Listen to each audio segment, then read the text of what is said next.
So in this model, we are ready to model the depreciation schedule, which will in turn decrease our taxes going forward in the income statement. So for the accounting depreciation, we have to reference the depreciation from our model drivers. So we have to reference the capital expenditures this company will be spending based on its average case. So we reference that there.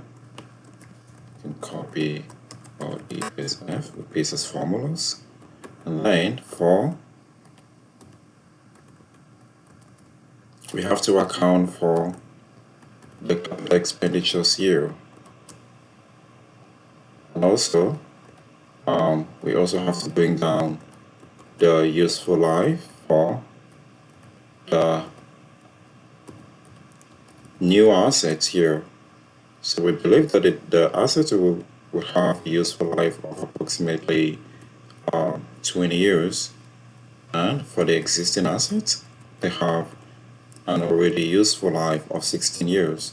But in order to make this our model dynamic so that we can be able to switch between the years, if ever we want to modify this here to say we want it to be just 4 years or 3.5 years or 2.5 years for the existing years, and for the new assets we just want to switch it to be 3.5 years so that we can be able to demonstrate the number of years going forward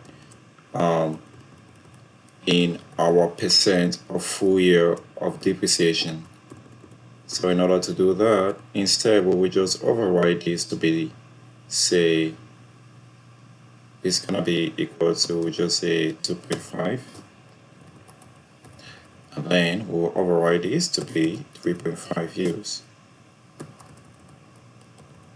So that we just want to demonstrate the percent of full year depreciation. So going forward, we know it's gonna be year 1, so it's gonna be equal to this year. You just add 1 to it. You can copy this and paste for the rest of the years.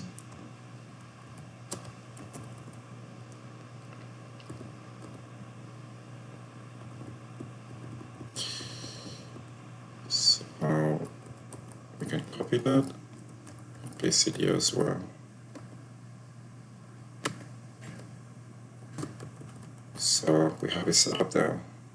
And then the next thing we want to do is we want to bring down the useful life for the new assets. So it's gonna be the number of years there. We just reference it, say we echo. So we can copy and paste all the way down. And then for our capital expenditures, we know that this company plan on spending it from 2023 going forward to 2027 on this average, which we reference from our input section, which is our main drivers. So the capital expenditures for 2023 is approximately $4 million. That is, and then for 2024, $4,300,000, and also for 2027 it's approximately $4,800,000. So we want to reference all of those numbers here. So in order to do that, there are many ways in which you can do this. You can use it using the X lookup function in Excel, or we could still use the VLOOKUP. But in this case, we could also just copy and transpose it by pasting it down. For example, we could just take this, we could do it like this. We could copy, and then Alt-ES, we want to paste here as values that we just want to transpose it, now we can just paste it there like that. As you can see, we have it set up there like this. At the same time, we want to use the X lookup in Excel. So in this case, in order to do that, we will just go by using the X lookup. So in order to do this, it's going to be equal to X. We'll bring up that function. And we want to look up this value.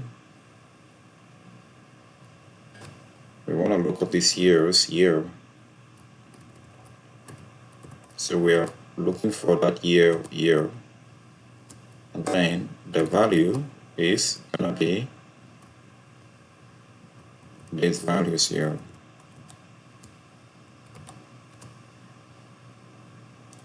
Close the bracket and we'll press enter. As you can see, it's picking up that value there. So in order to make this more dynamic, we will just reference the years which we were looking for. So in this case, it's gonna be reference this with F4.